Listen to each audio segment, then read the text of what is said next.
Welcome back guys. Pokemon world में यार सारे पोकेमॉन्स को ही बहुत अलग अलग तरीका मिलता है एवोल्यूशन का, जिनमें से यार एक तरीका है आइटम एवोल्यूशन, जिसमें पोकेमॉन को कुछ ना कुछ एक स्पेशल टाइप का आइटम होल्ड करवाना पड़ता है और उसकी मदद से वो इवॉल्व होते हैं। ऐसे पोकेमॉन यार काफ़ी खास काफ़ी खतरनाक होते हैं और आज हम लोग ऐसे ही टॉप 15 पोकेमॉन्स को देखेंगे जो कि आइटम की मदद से इवॉल्व होते हैं और ये सारे काफ़ी एक से एक पोकेमॉन्स हैं। तो बिना किसी देरी के वीडियो स्टार्ट करते हैं। नंबर 1 पे आता है ऑनिक्स। ये एक रॉक टाइप का पोकेमॉन है कैंटो रीजन से। और यार ऑनिक्स जब इंट्रोड्यूस करवाया था तब ये सिंगल स्टेज पोकेमॉन था, इसके पास कोई भी एवोल्यूशन नहीं था।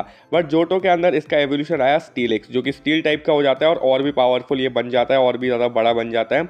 इसको इवॉल्व करने के लिए तुम्हें मेटल कोट नाम का एक आइटम है वो होल्ड करवाना पड़ता है, तब जाके ये यहाँ पे स्टीलिक्स में इवॉल्व होता है। इसके अलावा यहाँ पे यार इसके पास मेगा एवोल्यूशन भी आ जाता है इवॉल्व होने के बाद, और हमने देखा ही है इसका मेगा एवोल्यूशन कितना ज़्यादा पावरफुल है। तो ये मस्त पोकेमॉन है एकदम। नंबर 2 यहाँ पे आता है राइडॉन पोकेमॉन। ये भी कैंटो रीजन का पोकेमॉन है और कैंटो में इसके पास कोई एवोल्यूशन नहीं था, बस एक फ्री एवोल्यूशन था जो कि है रायहॉर्न। लेकिन यार इसको सिनो रीजन के अंदर जाके एवोल्यूशन मिला जो कि था राइपीरियर। राइपीरियर में इवॉल्व करने के लिए तुमको प्रोटेक्टर नाम का एक आइटम है वो होल्ड करवाना पड़ता है और ट्रेड करना पड़ता है, तब जाके ये फाइनली यहाँ पे इवॉल्व होता है अपने एवोल्यूशन में। और राइपीरियर हम जानते हैं कितना ज़्यादा खतरनाक लगता है, इसका डिज़ाइन भी यार बहुत ज़्यादा कूल है। नंबर 3 यहाँ पे आता है सीड्रा।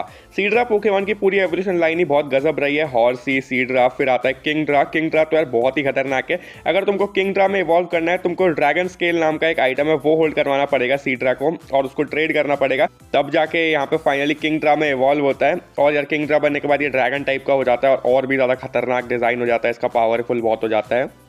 नंबर 4 यहाँ पे आता है इलेक्टाबस। ये भी उन पोकेमॉन में से है जिनके पास पहले कोई एवोल्यूशन नहीं था, लेकिन सिनो रीजन के अंदर जहाँ एवोल्यूशन बांटे गए इसको भी मिल गया इलेक्टिवायर, जो कि मेरे को पर्सनली बहुत पसंद है भाई, इतना डिज़ाइन खतरनाक है उसका।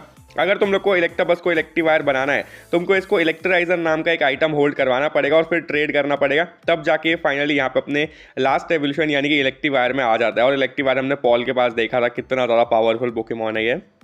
नंबर 5 मैग्मार। ये कैंटो रीजन का फायर टाइप पोकेमॉन है और इसकी इतनी आइकॉनिक एंट्री हुई थी एनिमे के अंदर ब्लेन के पास, जब हमने चार्जर्ड वर्सेस मैग्मार की बैटल देखी थी, तो इसको कोई भूल ही नहीं सकता। ये बड़ा कूल पोकेमॉन है। इसका यार बाद में जाके एवोल्यूशन आया सिनो रीजन के अंदर जो कि था मैगमॉर्टर, जो कि इलेक्टिवायर और इसको बेसिकली थोड़ा सेम सा बनाया गया क्योंकि इन दोनों को एक दूसरे का काउंटर पार्ट रखा गया था। अब यार मैगमॉर्टर में इवॉल्व करने के लिए मैग्मराइजर नाम का एक आइटम है वो तुम्हें होल्ड करवाना पड़ेगा और तब ट्रेड करना पड़ेगा और तब जाके यहाँ पे मैगमॉर्टर बनता है। तुम्हें मैगमॉर्टर और इलेक्टिवायर में से ज़्यादा कौन पसंद है कमेंट में ज़रूर बताना।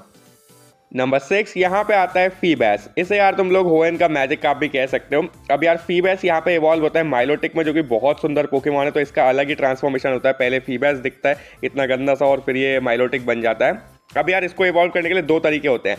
पहला है कि यार इसकी ब्यूटी बहुत ही ज़्यादा बढ़ा दो तब जाके इवॉल्व हो जाएगा माइलोटिक में, या फिर दूसरा तरीका है इसको प्रिज्म स्केल नाम का एक आइटम है उसको होल्ड करवाओ और तब ट्रेड करो, तब जाके इवॉल्व हो जाता है माइलोटिक में। ऐसे बड़े कम पोकेमॉन होते हैं यार जिनके पास दो दो एवोल्यूशन के तरीके होते हैं, मतलब एक ही एवोल्यूशन में आने के लिए दो अलग तरीके, काफ़ी रेयर है। नंबर 7 यहाँ पे आता है डस्क्लॉप्स पोकेमॉन। ये होएन रीजन का पोकेमॉन है, बड़ा खतरनाक सा घोस्ट टाइप पोकेमॉन। इसका भी एवोल्यूशन आया था सिनो रीजन के अंदर जो कि है डस्क नॉयर। अब यार डस्क नॉयर बड़ा कूल सा पोकेमॉन है। इसमें अगर तुमको इवॉल्व करना है तुमको यहाँ रीपर क्लोथ नाम का एक आइटम है वो पकड़ाना पड़ेगा और ट्रेड करना पड़ेगा, तब जाके इवॉल्व होगा। मुझे अच्छे से याद है ये पोकेमॉन मुझे इतना पसंद था, लेकिन गेम्स में यार मैं कभी भी ट्रेड की वजह से इसको इवॉल्व ही नहीं कर पाया। नंबर 8 यहाँ पे आता है ग्लाइगार। ग्लाइगार बड़ा मस्त पोकेमॉन है जिसका एवोल्यूशन है ग्लाइस्कॉर। इसमें इवॉल्व करने के लिए इसको रेजर फैंग नाम का एक आइटम है वो पकड़ाना पड़ेगा और यार इस टाइम पर रात होनी चाहिए तब पकड़ाओ, तभी जाके इवॉल्व होता है ग्लाइस्कॉर में। हमने एनिमे के अंदर भी ये सेम तरीका देख रखा है यार, बड़ा मस्त पोकेमॉन है ग्लाइस्कॉर भी। नंबर 9 यहाँ पे है हैप्पीनी। हैप्पीनी यार बड़ी क्यूट सी पोकेमॉन है और इसको हमने देखा था यार ब्रॉक के पास में, और यार ये एक बेबी पोकेमॉन है। अब यार हैप्पीनी को अगर तुम लोग को इवॉल्व करना है तो यहाँ पे यार ओवल स्टोन नाम का एक आइटम है उसकी मदद लेनी होगी, और ओवल स्टोन को जब तुम हैप्पीनी को पकड़ा दोगे और यार फिर उसको ट्रेड करोगे तो यहाँ पे वो इवॉल्व होगी चैंसी में। और चैंसी हम सब जानते हैं यार एक ऐसा पोकेमॉन है जो कि बहुत सपोर्टर टाइप का पोकेमॉन है बेसिकली, जो हेल्प करता है नर्स जॉय की। एनिमे के अंदर हमने देखा है सारे पोकेमॉन सेंटर में यार हमको चैंसी यहाँ पे मिली जाएगी।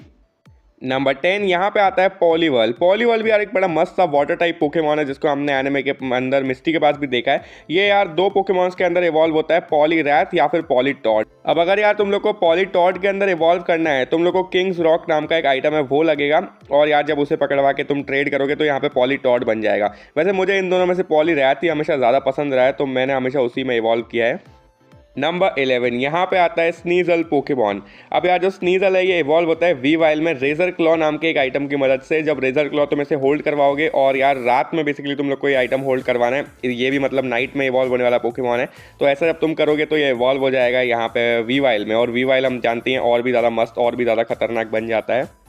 नंबर 12 स्लो पोक। अगर यार तुम लोग को स्लो पोक को इवॉल्व करना है स्लो किंग के अंदर, तो इसमें भी तुमको किंग्स रॉक नाम का जो आइटम है वही लगेगा। किंग्स रॉक जब तुम यार उसे पकड़ाओगे ट्रेड करोगे तो वो यहाँ पे इवॉल्व हो जाएगा फाइनली स्लो किंग के अंदर। और स्लो किंग पोकेमॉन भी यार बड़ा बढ़िया है।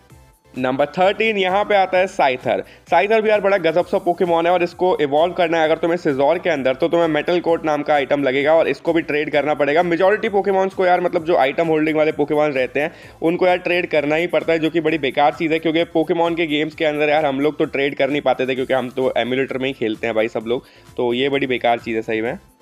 नंबर 14 यहाँ पे आता है पोरीगॉन। ये दो पोकेमॉन्स में इवॉल्व होता है और दोनों बार इसे आइटम ही चाहिए होता है। अगर पोरीगॉन 2 बनाना है तो यहाँ पे यार तुम लोग को लगेगा अपग्रेड डिस्क, या फिर अगर पोरीगॉन जी बनाना है तो यहाँ पे लगेगा डूबियोस डिस्क। ये दोनों ही बड़े अलग से ही पोकेमॉन है भाई, तो तुम चुनो यार कौन से में तुम्हें इवॉल्व करना है।